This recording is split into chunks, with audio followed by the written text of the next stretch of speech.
Dr. Sleep is a new movie directed by Mike Flanagan, and this movie stars Ewan McGregor and Rebecca Ferguson. And this movie is a direct sequel to the classic horror film that came out in 1980, The Shining. Ewan McGregor plays an adult Dan Torrance who is trying to escape his past. Also, he has a drinking problem, but his past begins to haunt him when he comes in contact with a girl who has a similar shining ability as his own. Meanwhile, Rebecca Ferguson, who plays Rose in the Hat, and her team are on the hunt and searching for people who has like the same ability as Danny and the girl, and they trying to hunt them down and kill them. We have our movie Dr. Sleep.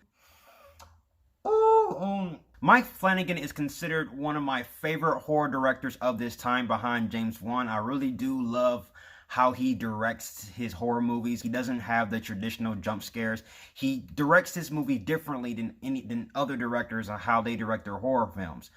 And he focuses more on its story and its characters. And those are the best qualities to make a horror film. If you can make a horror film but still have a great story and still have the good aesthetics that is required for a horror film. And Mike Flanagan did a fantastic job of directing this movie. Like, he had like a huge responsibility for this movie. He had to cater to the people who like The Shining, and also he has to cater to the people who like the novelization of the movie. Because Stephen King himself, he didn't really like The Shining as much because it changed some of the iterations from the novel. And I gotta say that Mike Flanagan definitely delivered in this movie. And going into this movie, this was by far one of my anticipated movies of 2019 because Mike Flanagan's name was attached to this movie. He used extreme caution, extreme care, and especially some of the scenes that was kind of elongated at times. The way he directed this movie, he had the horror elements focus on the personal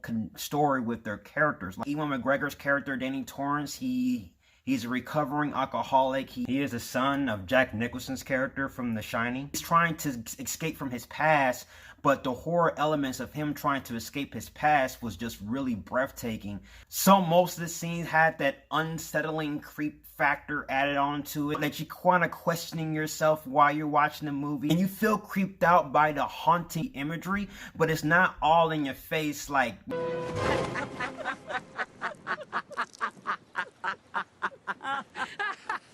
And for some people probably will not view this movie as scary, and I didn't really view this movie as scary, but how you view a horror film is subjective in a way. Results may vary for some. Like Ewan McGregor's character, he plays Dan Torrance, the son of Jack Nicholson's character from The Shining. I was rooting for the guy, you know, they did a really good job of showcasing his powers on an advanced level to something that we didn't really see in the first Shining movie. For his character, he's a drunk, he's an alcoholic, he's trying to stay away from his past, he's running away from himself. He's a damaged character in this movie, and there's times where you kind of, in the beginning of the movie, you're kind of unsettled by this character, but during the movie, his character gets fleshed out from his personal trauma and his past, and also the horror elements revolving around his personal story was just riveting. Outside of Ewan McGregor, I feel like the highlight in his whole entire movie was Kelly Curran. She plays a character named Abra Stone, and she has the shining ability that's quite similar to Ewan McGregor's character, Dan Torrance. She had to be scared when the screenplay wanted her to be scared, and she definitely did a good job with that.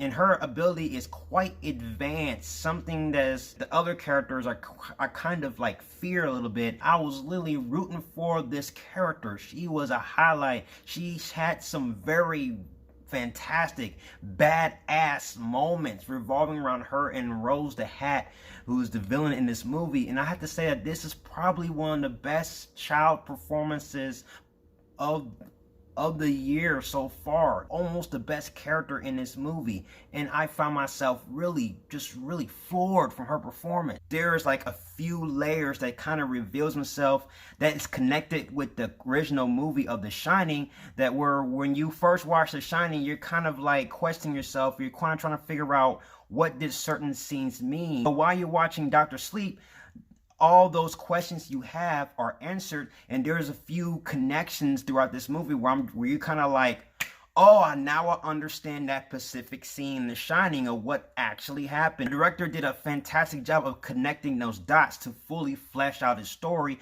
and fully answer the questions that you kind of were asking yourself after you watched The Shining. This film was really remarkable from the screenplay, from the cinematography, from the lighting of the movie. It had like a dark, surreal feel to it, and the creep factor was definitely there.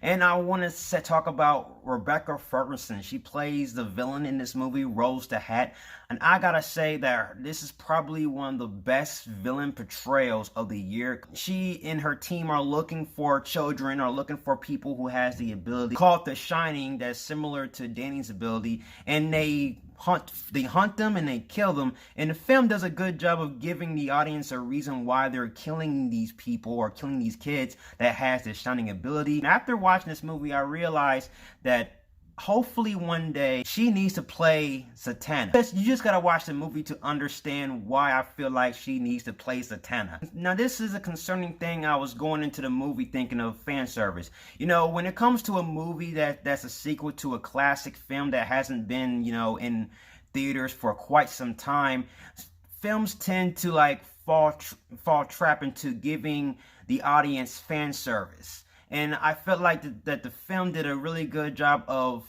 pinpointing fan service, but it wasn't the main objective of this movie. The main objective of this movie was to give the audience a good story, some good horror elements, and then give out the nostalgia and the fan service.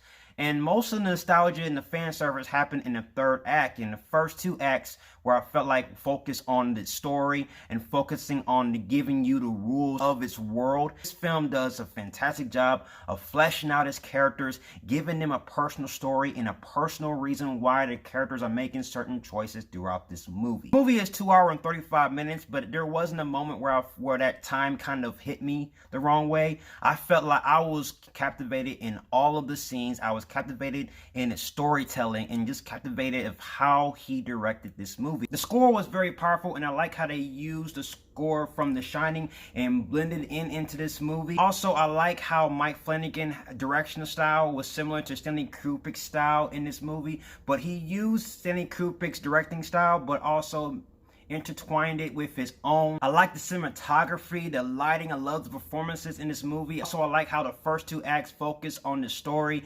giving out this world and fleshing out its characters. I love the horror elements in this movie.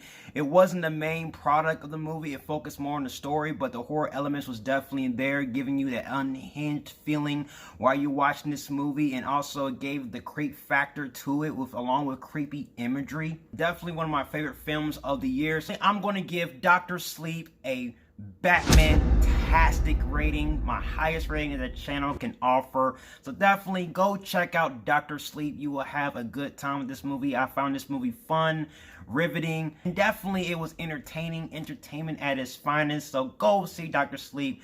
Have you seen Dr. Sleep? What are your thoughts? Comment below and let's talk about it. And I'll see you guys in the next review. And if you like everything you see and you agree, subscribe to my channel and join me in the Batman family. I'll have more Batman-tastic reviews on the way. You have been warned. Till then, ciao.